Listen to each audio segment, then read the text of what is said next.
द्वारिका नगरी अर्थात भगवान श्री कृष्ण की नगरी कहा जाता है। यह एक अत्यंत समृद्ध और भव्य नगर थी। यह नगर समुद्र के किनारे अवस्थित थी जो भगवान श्री कृष्ण ने इसे बनाया था। यह नगर समुद्र के किनारे अवस्थित थी जो भगवान श्री कृष्ण ने स्वयं इसे बसाया था। यह देखने में सबसे आकर्षक और सबसे भव्य और सबसे सुंदर में से एक देखने को मिलती थी। लेकिन एक ऐसा समय आया कि पूरे के पूरे नगरी जो है समुद्र में डूब गई। इस घटना के पीछे कई धार्मिक और ऐतिहासिक घटना माने जाते हैं जो हम विस्तार से जानेंगे। आध्यात्मिक दृष्टिकोण से अगर देखा जाता है तो उस समय जो है महाभारत जो है पूरी तरह से जो है समाप्त हो चुका था। धर्म की स्थापना हो चुका था और भगवान श्री कृष्ण को जो है कई ऋषि मुनि साधु संत ने श्राप दिया था कि आपस में ही यदुवंशी के जितने लोग होंगे सब आपस में ही टकरा करके आपस में लड़ करके ही मर जाएंगे। एक तो वो ऋषि मुनि ने भगवान श्री कृष्ण को श्राप दिए थे और दूसरा गंधारी ने श्राप दिए थे कि जिस तरह मेरे सामने हमारे 100 पुत्र का जो वध हुआ ठीक उसी तरह तुम्हारा साम्राज्य जो है वो साम्राज्य पूरी तरह से नष्ट हो जाएगा और आपस में ही क्या होगा लड़ करके पूरी तरह से नष्ट हो जाएगा।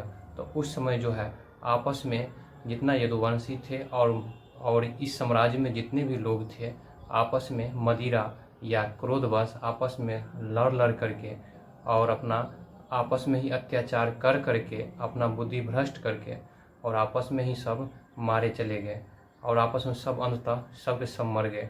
भगवान श्री कृष्ण को ये बात पता चल चुका था कि अब जो है ये हमारा अब यहाँ से प्रस्थान करने का समय हो चुका है।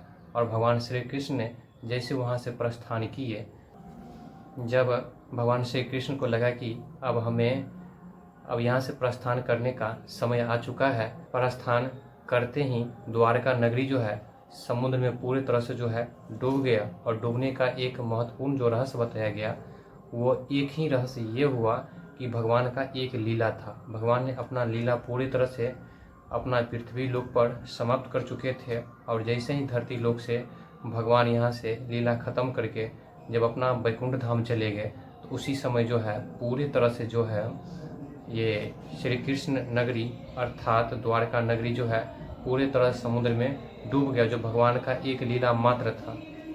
ऐतिहासिक दृष्टिकोण या वैज्ञानिक दृष्टिकोण से अगर देखा जाता है इस आधुनिक काल में, तो इस आधुनिक काल में जो है वैज्ञानिक लोग ने एक रिसर्च के माध्यम से समुद्र में जो है एक नगरी का जो है एक अवशेष मिला और उनका मानना है कि ये जो नगरी जो है बहुत प्राचीन समय का है। और वहाँ ने जो रिसर्चर ने बताया क्या ये वही नगरी है जो द्वारका नगरी जो पहले हुआ करती थी। इससे स्पष्ट ये होता है कि ये पूर्ण रूप से ये बात सत्य है। और जो रिसर्च ने किए साइंटिस्ट और वैज्ञानिक जो रिसर्च किए इस बात को दबा देते हुए ये भी कहे कि उस समय जो प्रलयकारी आया होगा या समुद्र में कोई तूफान आया होगा या समुद्र में जो है पानी बढ़ा होगा या कोई हलचल हुआ होगा, उसी हलचल के कारण जो है समुद्र में जो है पूरी तरह से द्वारका नगरी जो है डूब गया।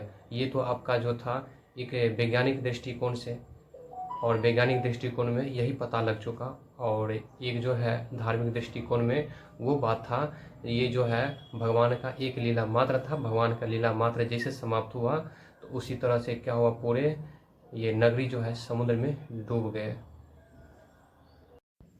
मुख्यतः निष्कर्ष के रूप में अगर देखा जाता है तो द्वारिका नगरी को समुद्र में डूब जाना एक भगवान श्री कृष्ण का जो है एक मात्र लीला था, जो अपना लीला जैसे ही समाप्त किया और पृथ्वी लोक से प्रस्थान किया उसी समय जो है पूरी तरह से जो जल में समा गए।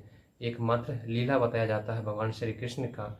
और यही जो है एक वैज्ञानिक दृष्टिकोण से देखा जाए तो वैज्ञानिक दृष्टिकोण ये बताते हैं कि उस समय जो है एक प्राकृतिक आपदा आए या तो भूकंप आए या पृथ्वी में हलचल हुए या समुद्र का पानी जो है अधिक बढ़ जाने के कारण जो है पूरे तरह से अपने आप में जो है ये समुद्र जो है समुद्र के अंदर डूब गए, ये बताया जाता है। लेकिन आज भी जो है एक रहस्यमय बना हुआ है।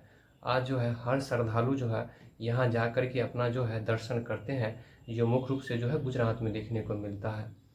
अर्थात ये पूरे रूप से सत्य देखने को मिलता है और रियल में ये पूरे तरह से सत्य ही है।